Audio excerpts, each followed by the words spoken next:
La souffrance tragique de l'homme moderne. Aujourd'hui, on va voir qu'est-ce qui cause ce malheur, en fait, et comment en sortir, ou plutôt, qu'est-ce qui permettrait à l'homme, aujourd'hui, de quitter cette souffrance, ce malheur, pour quelque chose de plus grand, et de plus beau, et de plus juste, et de plus vrai. Bon, ça fait beaucoup, mais voilà, il y a 3 points principaux, dont 2 qui sont vraiment au-dessus, selon moi, de ce que j'ai pu voir dans mon expérience et autour de moi. Voilà. Et de tout âge, hein, donc venez pas me parler d'âge. Moi, tu me parles pas d'âge. Voilà.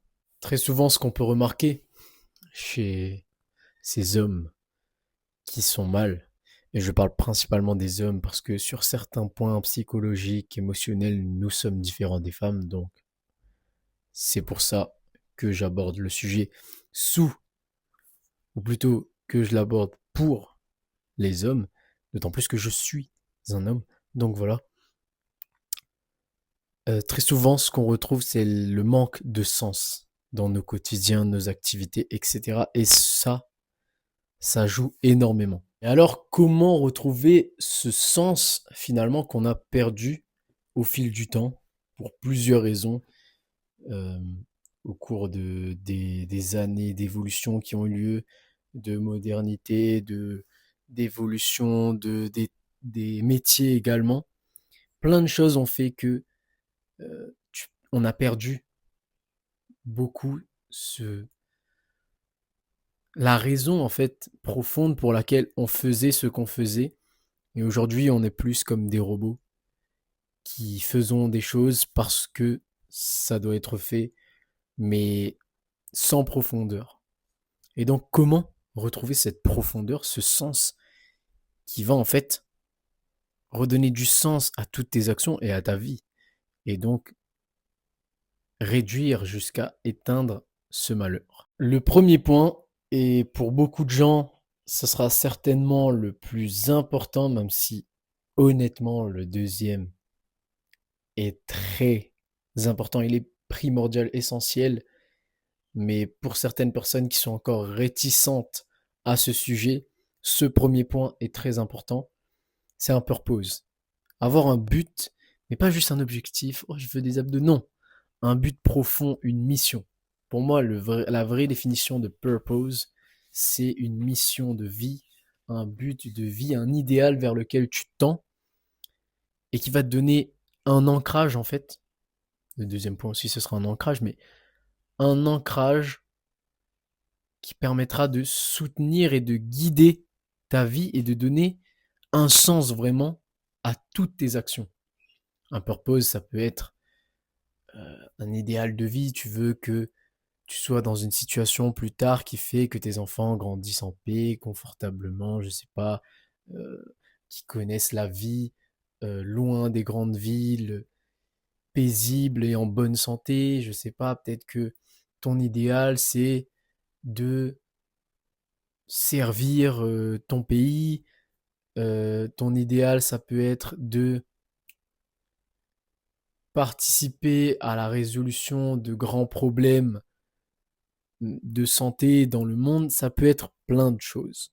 Mais avoir vraiment un purpose qui fait que même si tu as des relations qui s'effondrent, même si tu as des problèmes par-ci par-là du quotidien, tu as toujours une, une chose qui t'anime tellement que tu ne seras jamais désespéré et tu ne vas jamais te laisser enterrer avant ta mort en fait, avant ta mort physique. Il y a des gens qui sont toujours, qui ne sont pas encore enterrés, mais qui au fond sont presque morts.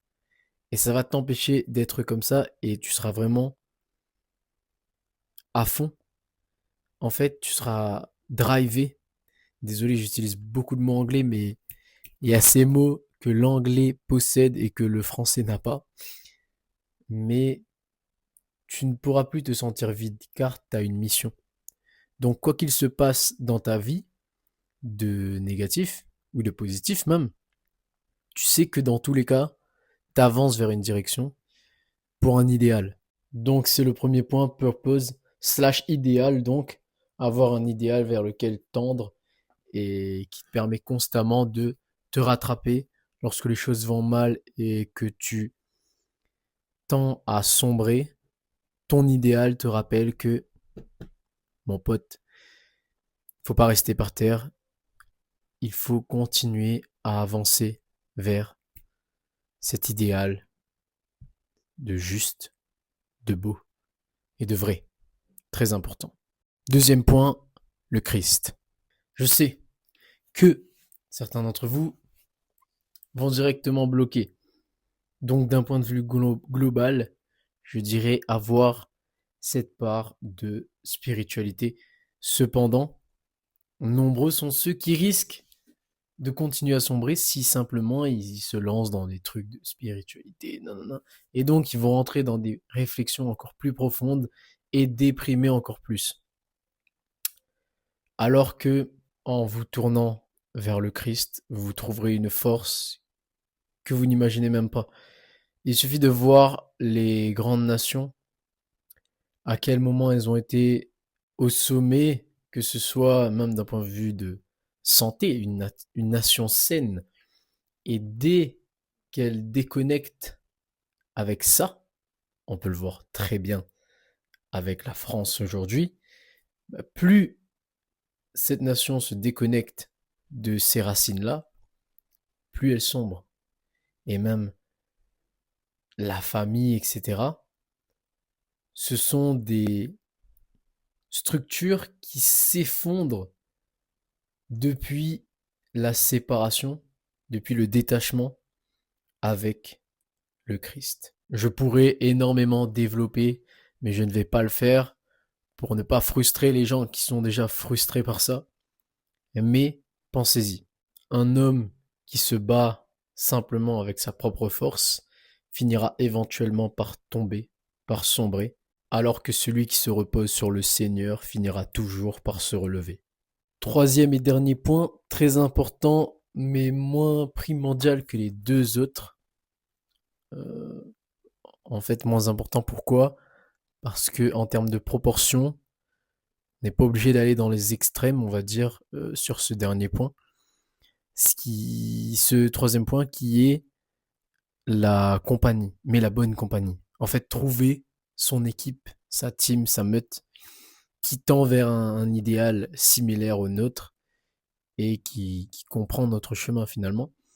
Et pourquoi je dis qu'on n'a pas besoin d'aller dans les extrêmes pour ce point-là, pour les gens vraiment qui sont assez solitaires, je me mets dans ce panier et j'ai des amis également comme ça, bah justement, même si on n'a pas besoin d'une équipe de 20 personnes en fait autour de nous,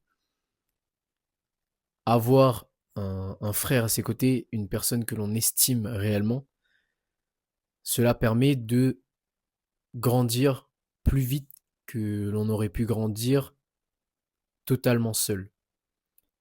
Donc c'est très important d'avoir cette équipe qui a une vision commune et même si ce n'est pas forcément en termes de soutien, en mode motivation, oui, vas-y, vas-y, c'est quelque chose dont on a besoin, notamment ben, le sujet de la vidéo, le mal-être des hommes, etc.